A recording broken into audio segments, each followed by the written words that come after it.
Los jardines de la luna. Malaz, el libro de los caídos. De Steven Eriksen. Capítulo 16. Desembrae conoce las penas de nuestras almas. Camina junto a cada mortal, nave de lamentos en los fuegos de la venganza. Desembrae conoce las penas y las compartiría ahora con todos nosotros. El Señor de la tragedia. Plegaria del libro sagrado. Canónigo de Casal. La herida que acusaba Lowell en el hombro izquierdo no era profunda. Sin ayuda mágica, no obstante, debía preocuparse por el riesgo de que se produjera una infección. Volvió al campamento y encontró a Tull en el mismo lugar donde lo había dejado al amanecer. La consejera ignoró a Limas y buscó la selección de hierbas que llevaba en una de las alforjas. Luego, se sentó y recostó la espalda en la silla, dispuesta a curarse la herida. Había sido un ataque insensato e innecesario. Habían sucedido demasiadas cosas últimamente, demasiadas ideas confusas, demasiada influencia de la mujer llamada Lorne, que interfería con los deberes contraídos en virtud del cargo de consejera de la emperatriz. Cometía errores que no hubiera cometido hacía un año. Tull le había dado más motivos de preocupación de los que podía manejar. Las palabras que Limas le había brindado, como si no tuvieran importancia, la habían alcanzado en lo más hondo y se habían aferrado con fuerza en su interior. No parecían dispuestas a ceder un ápice. Las emociones de la consejera se enturbiaban, volvían niebla todo cuanto la rodeaba. Hacía tiempo que había abandonado la pena, junto al arrepentimiento. La compasión era anatema para la consejera. No obstante, ahora todos esos sentimientos la azotaban como el oleaje, empujándola más y más, unas veces hacia un lado, otras hacia otro. Descubrió que se aferraba al título de consejera y a todo cuanto significaba, como si fuera su único salvoconducto a la cordura, la estabilidad y el control. Terminó de limpiar la herida tan bien como pudo, luego preparó un emplasto. Control. La palabra encontró un eco en sus pensamientos. Era segura. ¿Qué constituía el corazón del imperio sino el control? ¿Qué motivaba todos los actos de la emperatriz Lei Sen, todos sus pensamientos? ¿Y qué había habido en el corazón del mismísimo primer imperio, las grandes guerras que llevaron a los telánimas hasta este tiempo? Lanzó un suspiro y observó la tierra del suelo. Es lo mismo que todos buscamos, se dijo. Desde una joven que lleva bramante al padre, hasta el poder inmortal que la había poseído para utilizarla con sus propios fines. En la vida aspiramos a ejercer el control, como medio de dar forma al mundo que nos rodea, búsqueda eterna y fútil por el privilegio de ser capaz de predecir la forma que adoptará nuestra existencia. Limas, y sus palabras de 300.000 años, habían dejadolo en el pozo de la futilidad. Esa sensación la había abrumado por completo, no podía librarse de ella y amenazaba con sepultarla. Había perdonado la vida al muchacho, cosa que no solo le había sorprendido a él, sino también a ella. Lowell sonrió con tristeza. La predicción se había convertido en un privilegio que había perdido. Ya no por todo cuanto la rodeaba, puesto que ni siquiera ella era capaz de intuir el rumbo que tomarían sus acciones, o sus pensamientos. ¿Será esta la auténtica naturaleza de la emoción?, se preguntó. El gran desafío a la lógica, al control, los caprichos de ser humano. ¿Qué había más allá? Consejera. Lo hundió un respingo y levantó la mirada. Ahí estaba Tull, de pie a su lado. El guerrero tenía una capa de escarcha, que despedía vaho debido al calor. «Estás herida». Fue una escaramuza, dijo de mal humor, casi molesta. Ya está solucionado. Presionó el emplasto en la herida, a continuación, se vendó el hombro. Le costó lo suyo, ya que solo disponía de una mano. Tull se arrodilló. Te ayudaré, consejera. Sorprendida, Lorne observó el rostro muerto del guerrero. No obstante, las palabras que éste pronunció a continuación fueron a despejar cualquier atisbo de compasión en su comportamiento. Tenemos poco tiempo, consejera. La brecha nos aguarda. Lorne adoptó una expresión indescifrable. Al terminar Tull logró inclinar la cabeza un poco, Las manos curtidas del guerrero, con sus uñas largas, marrones y curvas, hicieron un nudo al vendaje. «Ayúdame a levantarme», ordenó ella. Vio que el mojón se había partido cuando Elimas la llevó a él. Aparte de ese detalle, todo parecía seguir en el mismo lugar. «¿Dónde está esa brecha?», preguntó. Tul se detuvo ante unas piedras quebradas. «Yo te conduciré a ella, consejera. Sígueme de cerca. Cuando estemos en la tumba, desenvaina la espada. Su efecto será mínimo, pero bastará para aminorar el proceso de recuperación de conciencia del Jabut. Con eso nos bastará para terminar lo que hemos venido a hacer». Lorne aspiró con fuerza. Se deshizo de las dudas.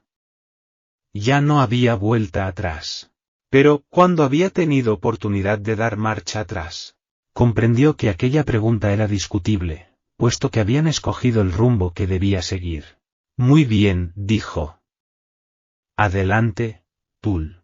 Elimas extendió los brazos a ambos lados. La ladera de la colina se tornó borrosa, como si una cortina de arena arrastrada por el viento se hubiera alzado ante ella. Un ventarrón enturbió aquella peculiar niebla. Tul dio un paso hacia ella. Iba a seguirle, cuando Lorne retrocedió ante el hedor que la envolvió, un apestoso olor a aire emponzoñado por siglos de hechicería latente, de innumerables salvaguardas dispersadas por los poderes Teyán de Tul. Avanzó, no obstante, con la mirada puesta en la espalda ancha y andrajosa de Elimas. Entraron en la ladera de la colina. Apareció ante ambos un accidentado corredor que se desdibujaba en la oscuridad. La escarcha recubría los cantos rodados que formaban las paredes y el techo. A medida que fueron adentrándose en su interior, el ambiente se enfrió mucho, carente de olores, en las paredes discurrían gruesas columnas de hielo verdes y blancas. El suelo, que en la entrada era de tierra congelada, se volvió adoquinado, traicionero a causa del hielo que lo cubría. A Lorne se le entumecieron el rostro y las extremidades. El penacho blanco que formaba su propio aliento se perdía en la oscuridad. El corredor se estrechó y pudo ver extraños símbolos de color rojo pardo pintados tras el hielo que cubría las paredes. Esos signos despertaron algo en su interior, algo muy hondo, y tuvo la sensación de estar a punto de reconocerlos. Pero en cuanto quiso concentrarse en ellos, la sensación de familiaridad desapareció. «Mi pueblo ha visitado antes este lugar», dijo Tul, que redujo un poco el paso para mirar de reojo a la consejera. «Añadieron sus propias salvaguardas a las de los Jabut que encerraron a ese tirano. ¿Y qué te parece eso?», preguntó Lorne, irritada. Elimas la contempló en silencio y luego replicó: «Consejera, creo conocer el nombre de ese tirano Jabut. Ahora me acosa la duda. No deberíamos liberarlo. Pero, al igual que tú, me veo obligado a ello». Lorne se quedó sin aliento. «Consejera», añadió Elimas. «Reconozco la ambivalencia que has estado sintiendo. La comparto. Cuando hayamos terminado con esto, me iré». «¿Te irás?», preguntó confundida. «Dentro de esta tumba, y con lo que haremos, daré por concluidas mis promesas solemnes. Ya no me atarán. Tal es el poder residual de ese Jabut durmiente. Y por ello doy las gracias». «¿Por qué me cuentas todo esto?». «Consejera, te ofrezco la posibilidad de acompañarme». Lorne abrió la boca, pero no se le ocurrió nada que decir, de modo que la cerró. «Te pido que consideres mi oferta, consejera. Viajaré en busca de una respuesta y daré con ella». «¿Respuesta? ¿A qué?», quiso preguntarle. Algo se lo impidió, un pavor súbito que la inundó con estas palabras: «No quieres saberlo. En este asunto, es preferible la ignorancia». «Sigamos con esto», se limitó a contestar. Tul reanudó la marcha en la oscuridad. «¿Cuánto nos va a llevar?», preguntó Lorne poco después. «¿Te refieres al tiempo?». A juzgar por el tono de voz, aquella pregunta parecía divertirle. «Dentro del túmulo, consejera, el tiempo no existe. Los Jabut que enterraron a uno de los suyos trajeron una edad de hielo a esta tierra, último sello del túmulo. Consejera, media legua de hielo se alza sobre esta cámara mortuoria. Hemos venido a un tiempo y un lugar anterior al hielo Jagut, antes de la llegada del gran mar interior que los Simas llamamos Hagratil, antes del paso de incontables edades. ¿Y cuánto tiempo habrá transcurrido cuando volvamos?, interrumpió Lorne. No sabría decirlo, consejera. Elimas hizo una pausa y se volvió hacia ella. En las cuencas de los ojos ardía una luz fantasmagórica. Jamás había hecho nada parecido. A pesar de la repujada armadura de cuero, el hecho de tener a una mujer apretada a la espalda había causado más sudor a Azafrán que el calor de la tarde. Era una mezcla de sensaciones por lo que el corazón golpeaba con tanta fuerza su pecho. Por un lado, el simple hecho de que la niña tenía casi su edad, y además era atractiva, poseía unos brazos sorprendentemente fuertes con los cuales le rodeaba la cintura y un aliento cálido que él recibía en la nuca. Por otro, aquella mujer había asesinado a un hombre, y la única razón que se le ocurría para justificar su presencia en las montañas era que había ido ahí con intención de matarle, a él. De modo que estaba demasiado tenso como para disfrutar de compartir la silla con ella. Prácticamente no habían cruzado palabra desde que se despidieron de Cole. Azafrán era consciente de que en cuestión de un día las murallas de Daruistan se perfilarían en el horizonte. Se preguntó si ella recordaría la ciudad. Entonces, una voz que resonó en su interior parecida a la de Cole le dijo, «¿Y por qué no se lo preguntas, idiota?». Azafrán frunció el ceño. Ella se le adelantó. «Itkokan queda lejos de aquí». Estuvo a punto de romper a reír, pero algo, instintivo quizá, se lo impidió. «Trátala con suavidad», se dijo. «No he oído hablar de ese lugar», respondió. «¿Pertenece al Imperio de Malaz?» «Sí». «¿No estamos en el Imperio?» «No, aún no», gruñó Azafrán, que se hundió de hombros. «Nos encontramos en un continente llamado Genabakis. Los del Imperio de Malaz vienen de los mares de Oriente y Poniente. Ahora controlan todas las ciudades libres al norte, al igual que la Confederación de Natilok». «Oh», respondió la muchacha en un tono apenas audible. «Entonces, estáis en guerra con el Imperio». «Más o menos, aunque nunca lo dirías por lo que respecta a Daruistan». «¿Es el nombre del pueblo donde vives?» «¿Pueblo?» «Daruistan es una ciudad. Es la ciudad más grande y próspera de toda la tierra». «Una ciudad», casi exclamó ella, animada y asombrada a partes iguales. «Nunca he estado en una ciudad». «Te llamas Azafrán, ¿verdad? ¿Cómo lo sabías?» «Así es como te llamó tu amigo el soldado». «Ah, claro». ¿Por qué el hecho de que ella supiera su nombre le había acelerado tanto el pulso? «¿No vas a preguntarme mi nombre?», preguntó la mujer en voz baja. «¿Lo recuerdas?» «No», admitió ella. «Extraño, ¿no te parece?». Hubo cierto patetismo en aquella respuesta, y algo en su interior se fundió, lo cual le hizo enfadarse aún más. «Pues no creo que pueda ayudarte a ese respecto». Ella pareció apartarse tras él, al tiempo que relajaba un poco la tensión de los brazos con que se agarraba a su cintura. «No, no puedes». De pronto cedió la rabia. Azafrán estaba dispuesto a lanzar un grito de protesta ante el caos que se había desatado en su interior. En lugar de ello, rebulló en la silla, lo cual obligó a la muchacha a abrazarle con más fuerza. «Ah», sonrió, «eso está mejor». Abrió mucho los ojos, sorprendido, «¿Pero, qué estoy diciendo? ¿Azafrán? ¿Qué? Ponme un nombre de Daruistan». «Escoge uno». «Tu favorito». «Cáliz», respondió de inmediato. «No, espera. No puede ser Cáliz, ya conozco a una». «Tendrás que llamarte de otra forma». «¿Es tu novia?» «No». Tiró de las riendas y el caballo detuvo su andadura. Azafrán clavó las uñas en las crines, y después cruzó la pierna por el cuello de la montura para saltar al suelo. Una vez ahí pasó las riendas hacia el bocado. «Quiero caminar», dijo. «Sí». A mí también me gustaría caminar. Bueno, es posible que acabe corriendo. Ella se volvió a él para mirarlo con expresión preocupada. ¿Correr? ¿Huyendo de mí, Azafrán? Este vio en aquella mirada todo un mundo que se venía abajo.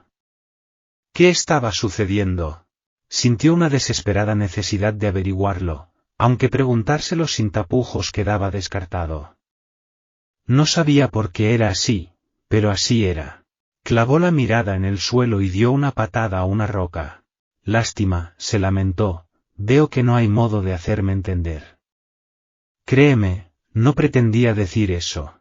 Ella abrió los ojos como platos. Ese era mi nombre. Exclamó. Lástima, Azafrán, tú mismo acabas de decirlo. ¿Qué? Preguntó ceñudo. ¿Lástima? Sí. Apartó la mirada. Solo que no siempre ha sido ese mi nombre. No lo creo. No. No fue el nombre que me puso mi padre. ¿Ese lo recuerdas? Ella negó con la cabeza y se acarició con la mano el cabello largo y oscuro. Azafrán echó a andar, y la joven lo siguió a un paso de distancia. El camino serpenteaba por entre las colinas bajas. En una hora llegarían al puente de Catlin. Menguaba el pánico que se había apoderado de él, consumido quizá. Se sentía relajado, lo cual le sorprendía, puesto que no recordaba la última vez que se había sentido así estando en compañía de una mujer. Caminaron un rato en silencio. Al frente, el sol se hundía tras un velo dorado, y relucía sobre una línea azul y verde en el horizonte, tras las colinas. Azafrán señaló aquella línea. Es el lago Azur. Daruistán se encuentra en la orilla sur.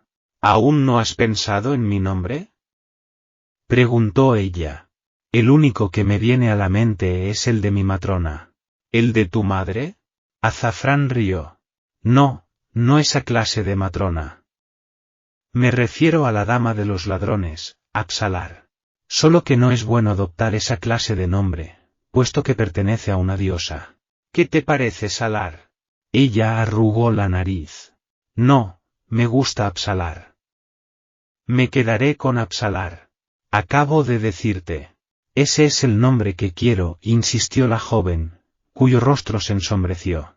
Oh, pensó Azafrán. Será mejor no insistir más. De acuerdo, dijo con un suspiro. O sea, que eres ladrón. ¿Y qué tiene de malo? Apsalar sonrió. Dado mi nuevo nombre, nada en absoluto. Nada de nada, Azafrán. ¿Cuándo acamparemos? Él se sonrojó. No había pensado en ese detalle. Quizá deberíamos continuar, dijo sin demasiada convicción, rehuyendo su mirada. Estoy cansada. ¿Por qué no acampamos en ese puente de Catlin? Bueno, solo tenemos un petate. Duerme tú en él, que yo haré guardia. ¿Toda la noche? ¿Por qué tienes que montar guardia? Azafrán se acercó a ella. ¿A qué viene tanta pregunta, si puede saberse? Preguntó encendido. Este lugar es peligroso. ¿No viste que Cole estaba herido? ¿Y cómo saber si la guarnición sigue en su lugar? ¿Qué guarnición? Azafrán se maldijo a sí mismo, todo ello evitando mirarla. La guarnición que hay al otro lado del puente, respondió. Aunque el puente es largo, y... Oh, vamos, Azafrán. Apsalar rió y hundió el hombro en sus costillas. Compartiremos el petate. No me importa, siempre y cuando tengas las manos quietas. Azafrán no le quitó ojo mientras se frotaba las costillas. Krupp se volvió hacia Murillo. Maldición. ¿No puedes azuzar más a ese animal? La mula hacía honor a su reputación y se negaba a aumentar el paso, que no iba más allá de un andar lento. Murillo sonrió con timidez. ¿Qué prisa tienes, Krupp? Ese muchacho es perfectamente capaz de cuidar de sí mismo. Fue deseo explícito de Maese Baruch que lo protegiéramos, y debemos protegerlo. No dejas de repetirlo. Murillo entornó los ojos. ¿Se trata de un favor a Mahmoud? ¿De pronto se preocupa el tío del muchacho? ¿Por qué a Baruch le interesa tanto Azafrán? Nos das las órdenes del alquimista, Krupp, pero sin acompañarlas de las debidas explicaciones. Krupp tiró de las riendas. Oh, muy bien, dijo. El motín en las filas se empuja a la astuta mano de Krupp. Opon ha escogido a Azafrán, para cualquier propósito que tan intrigante deidad tenga en mente. Baruch quiere que vigilemos al muchacho y, además, que impidamos que caiga en manos de otros intereses. Murillo acarició el corte de la frente y contrajo el gesto en una mueca. Maldito seas. Suspiró. Tendrías que habernos explicado todo esto desde el principio, Krupp. ¿Lo sabe Rayi? Pues claro que no, replicó Krupp con acritud. Después de todo está demasiado ocupado, es incapaz de librarse ni siquiera por un momento de sus diversas responsabilidades.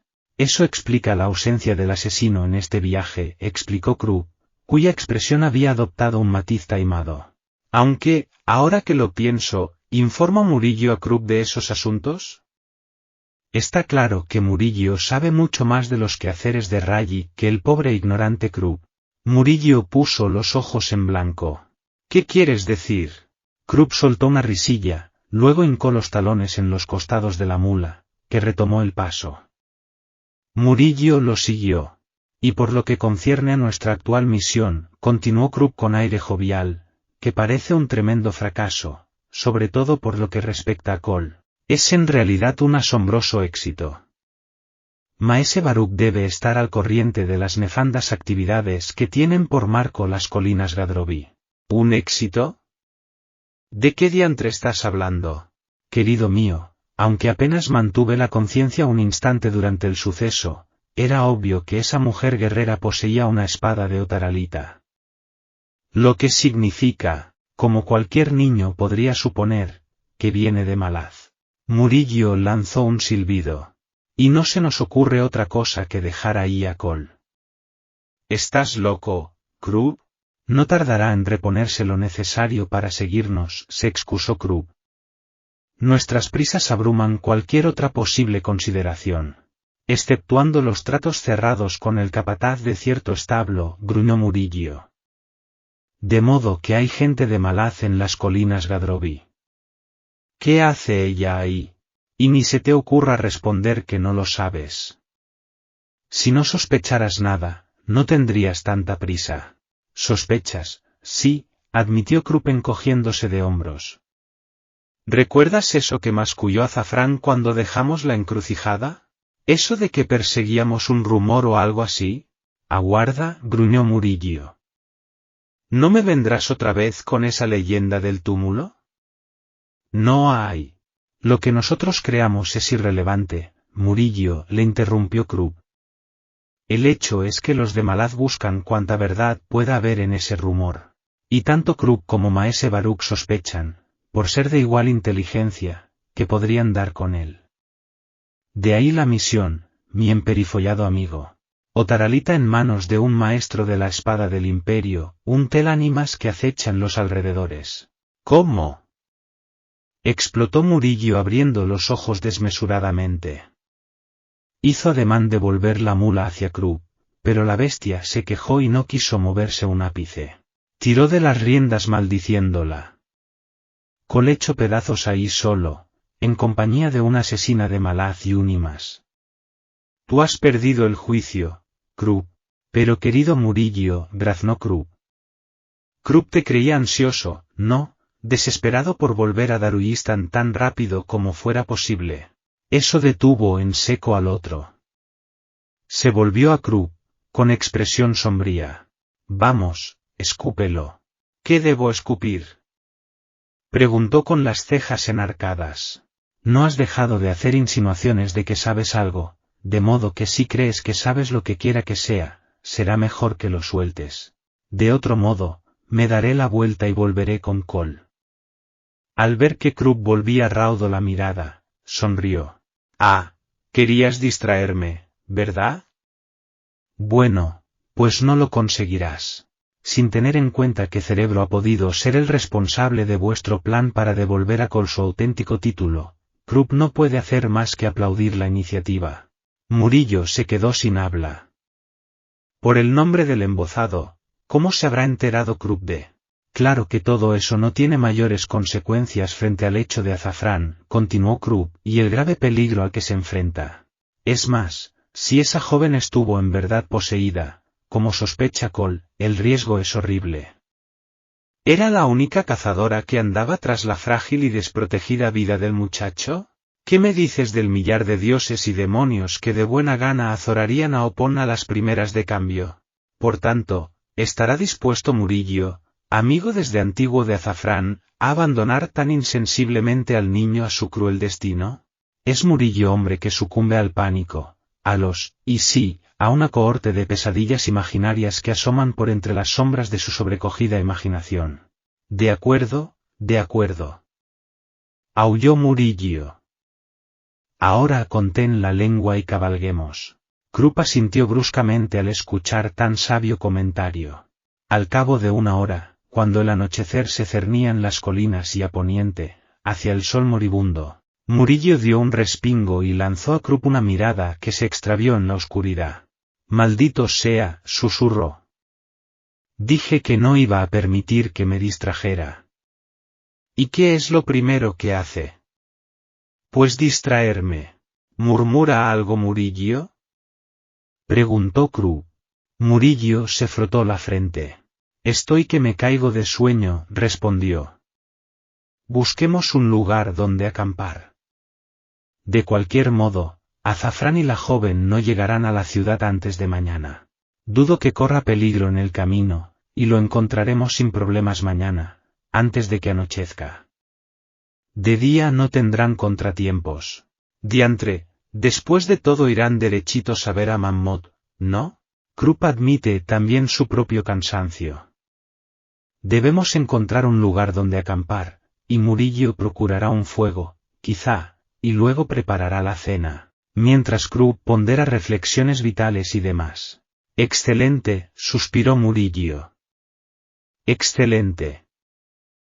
No fue sino hasta un par de días tras su encuentro con el Tiste Andí y los sucesos ocurridos en el interior de la espada cuando el capitán comprendió que Rack no le había tomado por un soldado de Malaz. De otro modo, estaría muerto.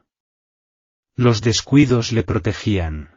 Su asesino en Pale debió de haberse asegurado de su muerte, y ahora resultaba que el propio hijo de la oscuridad, al salvarle de las fauces de los mastines, también le había dejado marchar. ¿Existiría una relación en todo aquello? Lo cierto era que olía a la legua a Opón, aunque Paran no dudaba de la aseveración de Rack. En tal caso, ¿su suerte dependía de la espada? Todos aquellos caprichos de la fortuna habrían señalado momentos cruciales, momentos que perseguirían a quienes le habían perdonado. Por su propio bien, deseó que no fuera así. Ya no recorría la senda del imperio. Había caminado por ese camino ensangrentado y traicionero demasiado tiempo, y no volvería a hacerlo. Jamás. Ante él se erguía la tarea de salvar el pellejo de Whiskey Jack y los miembros del pelotón. Para lograrlo, estaba dispuesto a dar la propia vida, y no lo haría de mala gana. Algunas cosas sobrevivían a la muerte de un hombre, y quizá existiera una justicia ajena a la mente humana, ajena incluso a los hambrientos ojos de los dioses y las diosas. Algo puro, reluciente y decisivo. Algunos sabios, cuyos textos había leído en el tiempo que estuvo estudiando en la capital de Malaz, Unta, exponían lo que a él se le antojaba una idea absurda. La moral no era relativa, decían, ni siquiera existía como tal en el reino de la condición humana. No, consideraban la moral como imperativo de toda vida, una legislación natural que no obedecía a los actos salvajes de los animales ni a las altaneras ambiciones de los seres humanos, sino a otra cosa, a algo inexpugnable. Una búsqueda más de la certidumbre, pensó Paran. Irguió la espalda en la silla, puesta la mirada en el sendero que serpenteaba ante él por entre las colinas bajas.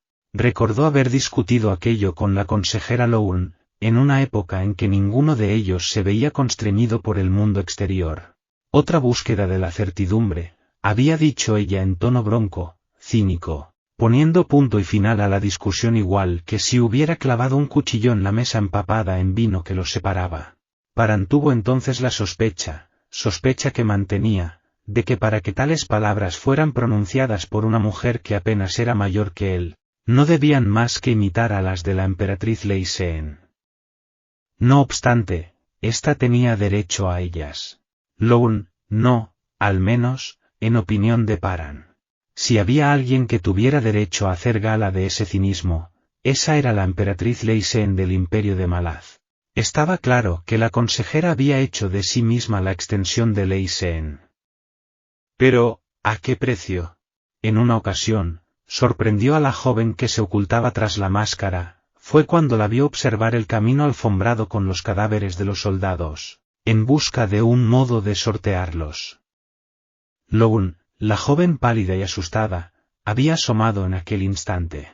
No recordaba qué motivó el regreso de la máscara, probablemente algo que dijo, algún comentario que hizo para representar también el papel de duro soldado. Paran suspiró. Demasiados reproches. Oportunidades perdidas, y con cada una que pasa menos humanos nos volvemos, y más, también, nos hundimos en la pesadilla del poder. ¿Era irrecuperable su vida? Quiso hallar respuesta a aquella pregunta. Reparó en que había movimiento al sur, acto seguido escuchó un rumor que surgía del terreno en el que estaba. Se incorporó sobre los estribos. Se estaba formando una nube de polvo lejos, al frente. Tiró de las riendas para que la montura cabalgara a poniente. Al cabo de unos instantes, volvió a tirar de las riendas. La nube de polvo también asomaba en esa dirección. Maldijo entre dientes y se dirigió a la cresta de una pendiente cercana. Polvo. Polvo por todas partes. ¿Una tormenta? No, el estruendo es demasiado constante. Cabalgó de vuelta a la llanura y frenó el paso del caballo mientras se preguntaba qué hacer. La nube de polvo se convirtió en un muro. El rumor creció. Paran entrecerró los ojos para protegerlos del polvo.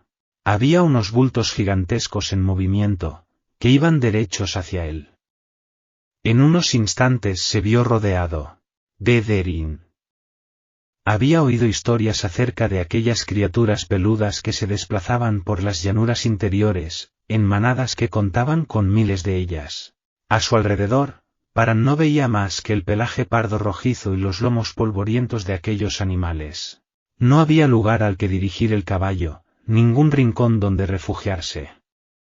Paran se recostó en la silla y aguardó. Percibió un movimiento brusco por el rabillo del ojo, en el suelo. Quiso volverse, pero un objeto pesado lo alcanzó en el costado derecho y lo arrastró de la silla. Paran cayó en el polvo como un saco de patatas, maldiciendo, forcejeando con unas manos de dedos nudosos, con alguien de pelo negro. Levantó la rodilla y lo golpeó en el estómago. Su adversario cayó a un lado, falto de aire. Paran se puso rápidamente en pie y se encontró frente a un joven envuelto en pieles. El muchacho se incorporó también y fue hacia el capitán. Paran se apartó y alcanzó de un golpe la sien del atacante, que cayó a un lado inconsciente. Entonces se oyeron unos gritos agudos que provenían de todas partes.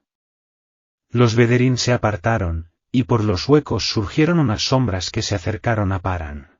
Eran los Ribí, enemigos declarados del imperio, aliados en el norte de Khaled-en-Brud y de la Guardia Carmesí. Dos guerreros se acercaron al muchacho inconsciente. Los sujetaron cada uno de un brazo y se lo llevaron a rastras. La manada se había detenido. Se acercó otro guerrero, que observó engallado a Paran. Su rostro cubierto de polvo lucía pinturas rojas y negras, cuya trayectoria partía de los pómulos, seguía a la mandíbula y, luego, alrededor de la boca. Llevaba a los anchos hombros una piel de Bederin. Se detuvo a menos de un brazo de distancia de Paran y agarró con los dedos la empuñadura de azar. Paran apartó la mano. El Ribí sonrió, se alejó de él y lanzó un grito agudo, ululante. Surgieron más por entre los Bederín, armados con lanzas en una mano, agazapados al pasar por los animales, que no les hicieron el menor caso. Los dos Ribi que se habían llevado al muchacho volvieron para unirse al guerrero, que dirigió unas palabras al de la izquierda. Este dio un paso hacia Paran. Antes de que el capitán pudiera reaccionar, golpeó con la pierna a Paran en el costado y hundió el hombro en su pecho. El guerrero cayó sobre él. Paran sintió el frío tacto de la hoja de un cuchillo en la mandíbula cuando le cortaron la correa del yelmo. Se la quitaron de la cabeza y sintió entonces el tacto de los dedos que se crispaban alrededor de un puñado de cabello. Tirando del guerrero, Paran se puso en pie. Ya había tenido suficiente. Una cosa era morir, y otra muy distinta hacerlo sin dignidad. Al tirar el ribí hacia atrás de su cabello, Paran tanteó las piernas del guerrero, le agarró de los testículos y apretó con fuerza. El guerrero lanzó un grito y soltó el pelo de Paran. Apareció de nuevo el cuchillo, cerca del rostro del capitán. Cayó a un lado y con la mano libre atrapó la muñeca del cuchillo. De nuevo cerró con fuerza la otra mano. El ribí gritó también en esa ocasión, y Paran lo soltó, dio la vuelta sobre sí y, con el hombro protegido por la hombrera de la armadura, golpeó al otro en la cara. La sangre salpicó como la lluvia en el polvo. El guerrero trastabilló y, finalmente, se desplomó. Alguien le golpeó la sien con el poste de una lanza. Se volvió por la fuerza del golpe. Una segunda lanza le alcanzó en la cadera con tal fuerza que parecía la coz de un caballo. Paran tuvo la impresión de que su pie izquierdo estaba clavado al suelo. Paran desenvainó a azar. Casi perdió el arma cuando estalló el zumbido. La levantó y de nuevo la sintió temblar. Medio cegado por el dolor, el sudor y el polvo, Paran tiró el cuerpo hacia atrás, y con ambas manos en la empuñadura, se puso en guardia. La hoja de la espada volvió a temblar, pero la mantuvo agarrada con fuerza. Silencio. Entre jadeos, pestañeando, Paran levantó la barbilla y miró a su alrededor. Los Ribi lo tenían rodeado. Nadie se movía. Sus ojos oscuros lo miraban fijamente.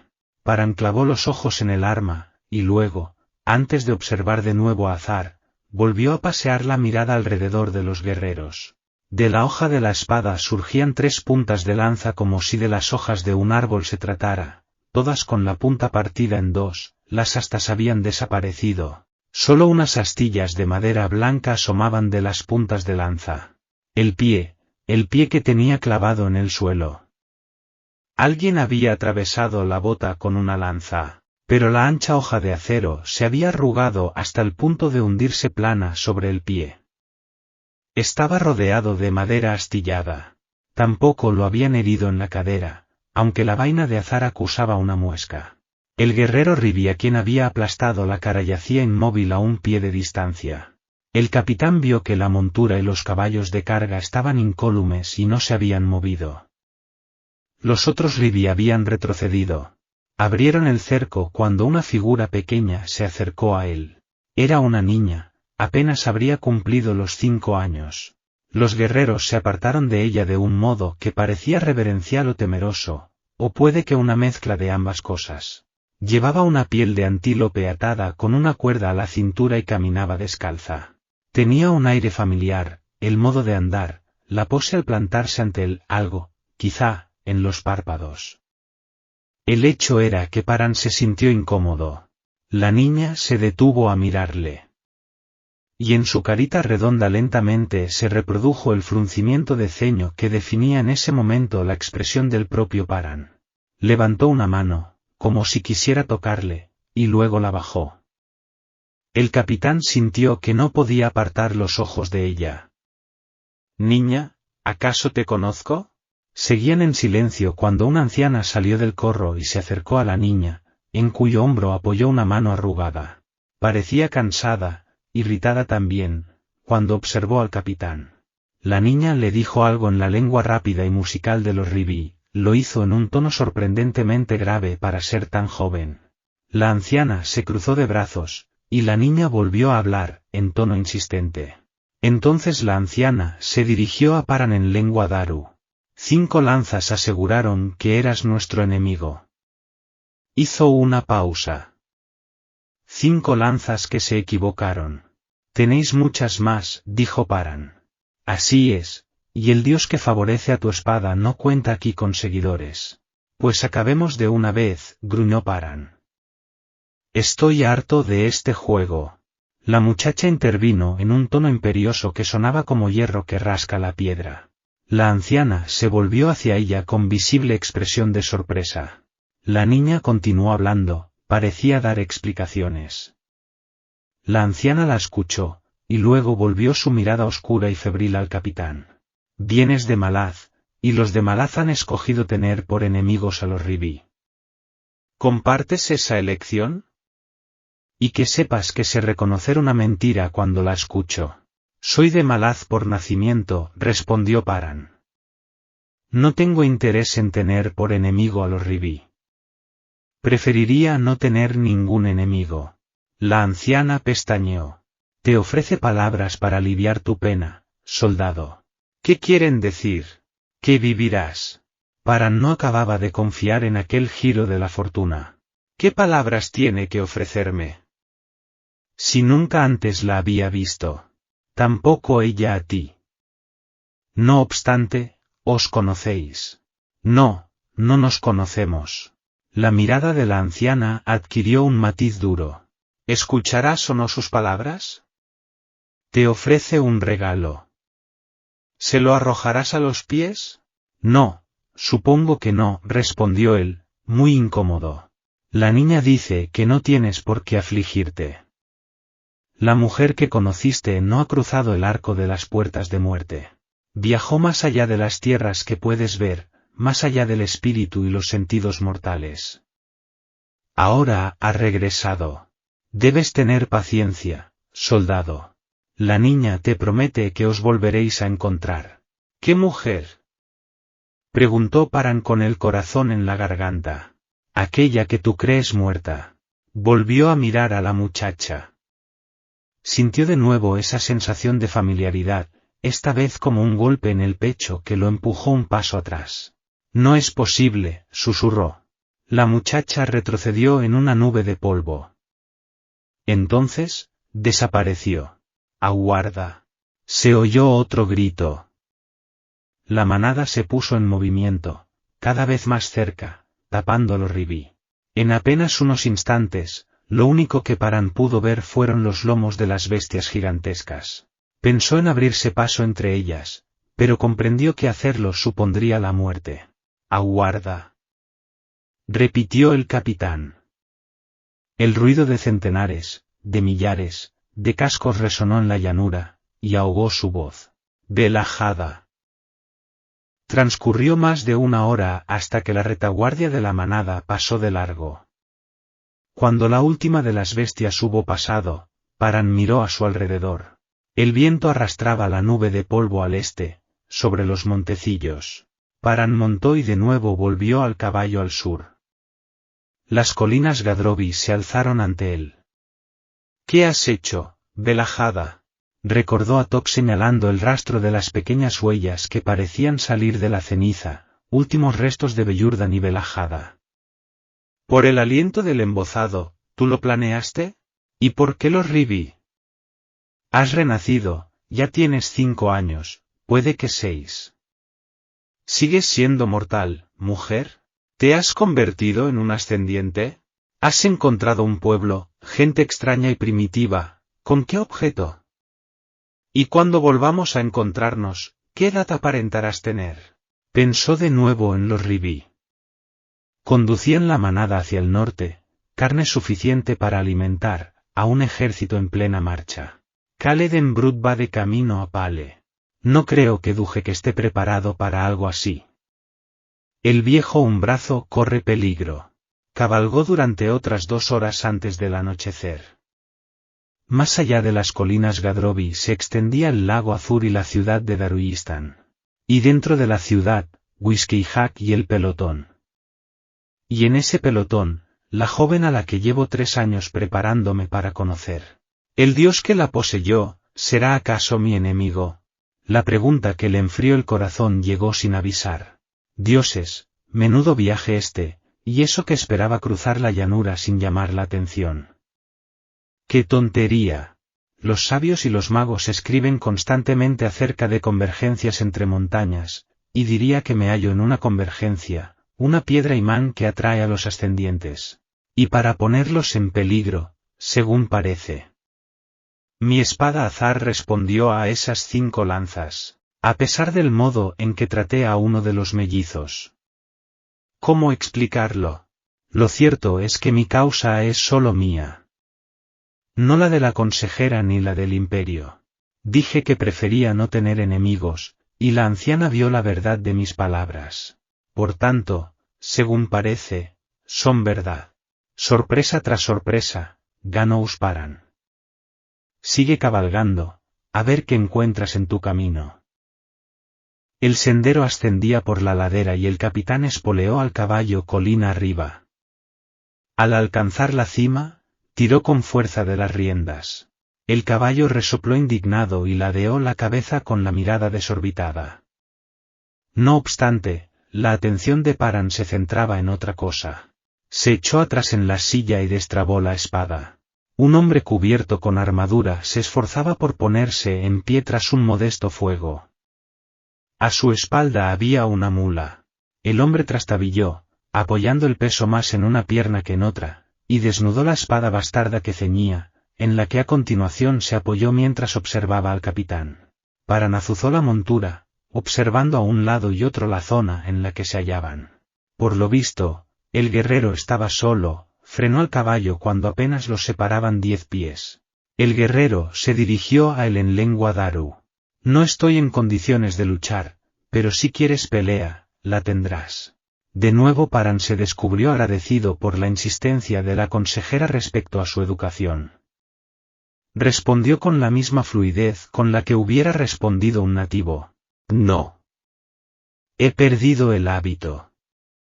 Aguardó inclinado hacia adelante en la silla, y luego sonrió al observar la mula. ¿Es una mula de guerra? El otro soltó una risotada. Estoy convencido de que cree serlo, respondió más relajado.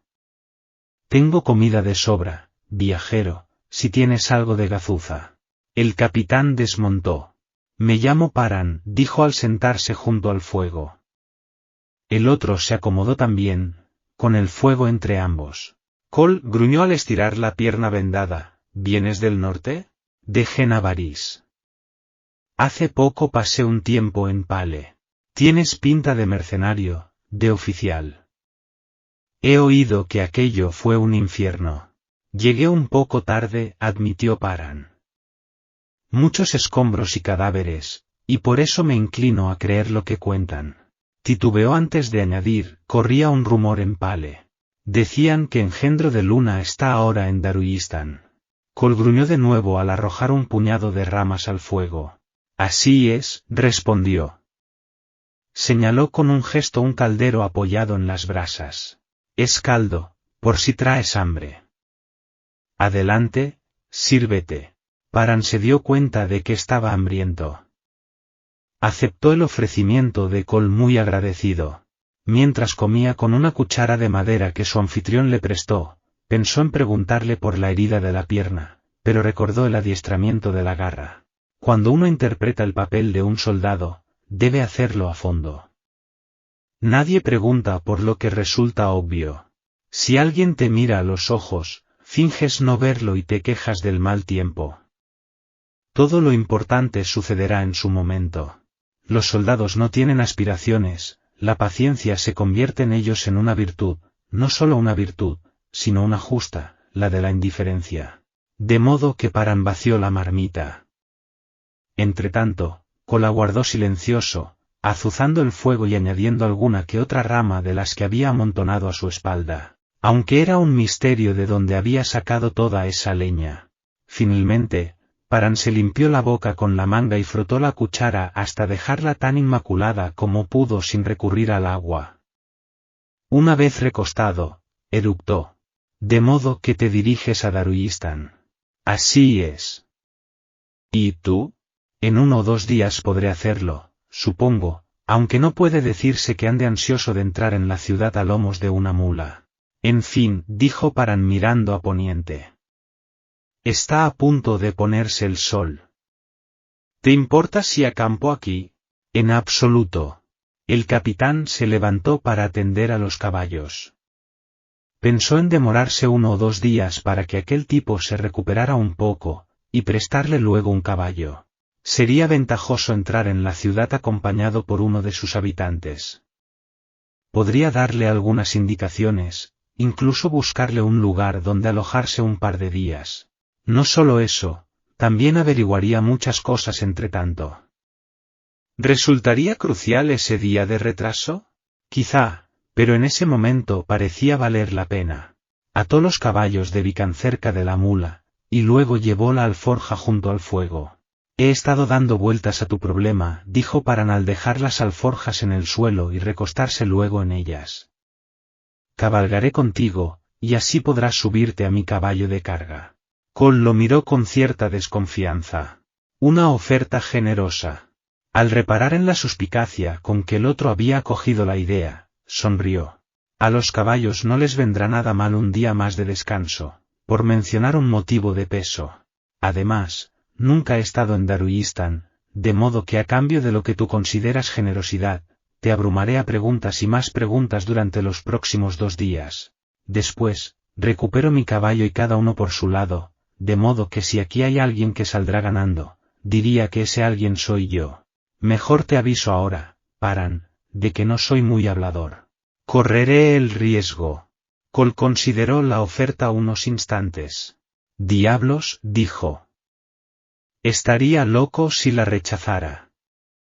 No pareces de esos que andan por ahí apuñalando por la espalda. No conozco tu historia, Paran. Si hay algo que quieras reservarte, es asunto tuyo. Pero eso no me impedirá hacerte preguntas. Dependerá de ti decirme o no la verdad. Diría que eso es mutuo, ¿no? Respondió Paran. En fin, ¿quieres que te resuma mi historia? Estupendo, allá va, Cole. Soy un desertor del ejército de Malaz, en cuyas filas serví como capitán. También he trabajado estrechamente con la garra, y si vuelvo la vista atrás te diré que ahí empezaron los problemas. En fin, lo hecho está. Ah, sí, una cosa más. Quienes se me acercan suelen acabar muertos, pensó Paran. Cole guardó silencio mientras en sus ojos danzaba la luz del fuego. Tan desnuda me presentas la verdad, que más bien me planteas un desafío, ¿no crees? Contempló el fuego, y luego se echó atrás, apoyado en los codos, y presentó el rostro a las estrellas que empezaban a asomar en el firmamento. Pertenecía a la nobleza de Daruistan, último hijo de una poderosa familia de rancio abolengo. Mi matrimonio estaba decidido, pero me enamoré de otra, una mujer ambiciosa, aunque yo no supe verlo. Sonrió con ironía. De hecho era una zorra, pero mientras que a las demás zorras que he conocido las he visto venir de lejos, ésta se comportó de un modo tan retorcido como quepa imaginar. En fin, continuó, el caso es que renuncié a mi compromiso y anulé el matrimonio acordado. Creo que mi boda con Aistal acabó con mi padre. Así se llamaba entonces esa zorra, aunque ahora se ha cambiado el nombre. La risa rasposa se alzó al cielo nocturno. No tardó mucho. Aún no estoy del todo seguro de los detalles, de cuántos hombres se llevó al catre como pago por su influencia ni cómo lo logró. Lo único que sé es que un día me desperté sin título y sin el apellido de mi familia.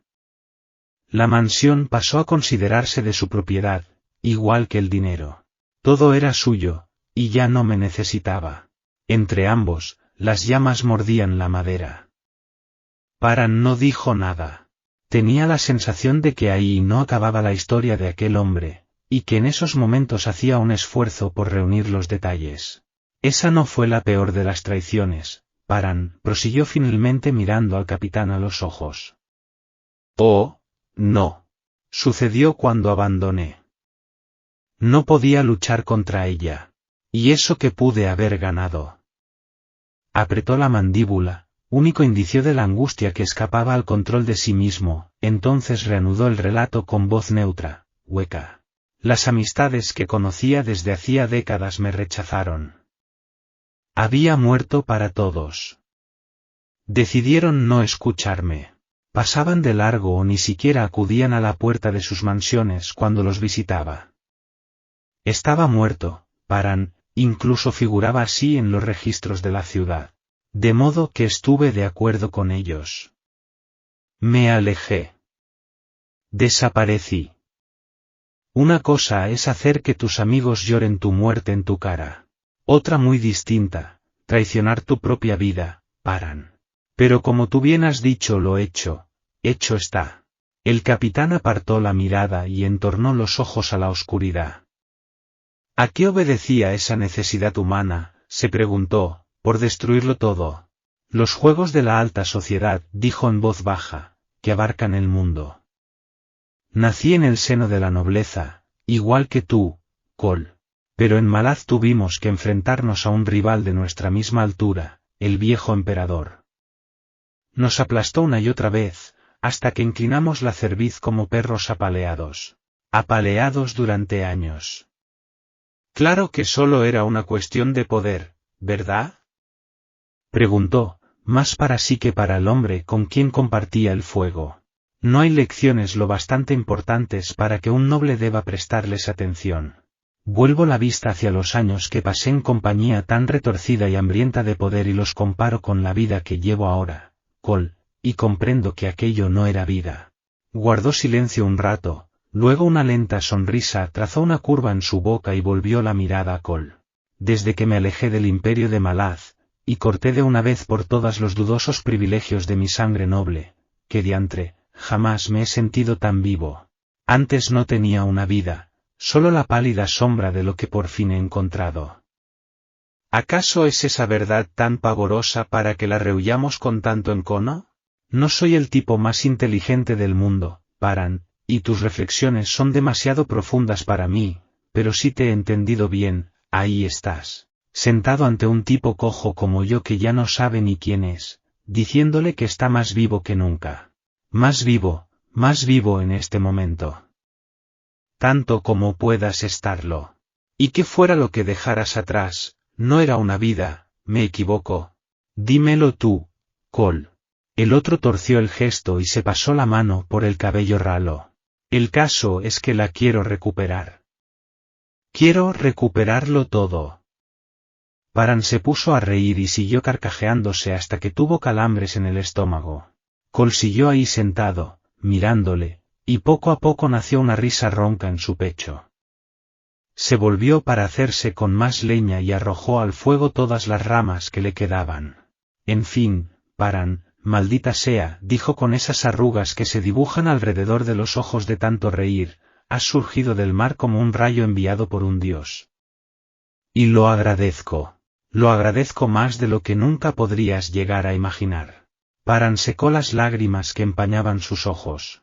Por el aliento del embozado, dijo. Somos como un par de mulas cargadas de pertrechos de guerra y con ganas de hablar, ¿no te parece? Supongo que sí, Paran. Escucha, si hurgas un poco en las alforjas encontrarás un barril de vino de congoja. Hará una semana que lo vendimiaron. El capitán se levantó. ¿Y qué significa eso? Significa que tiene el tiempo contado.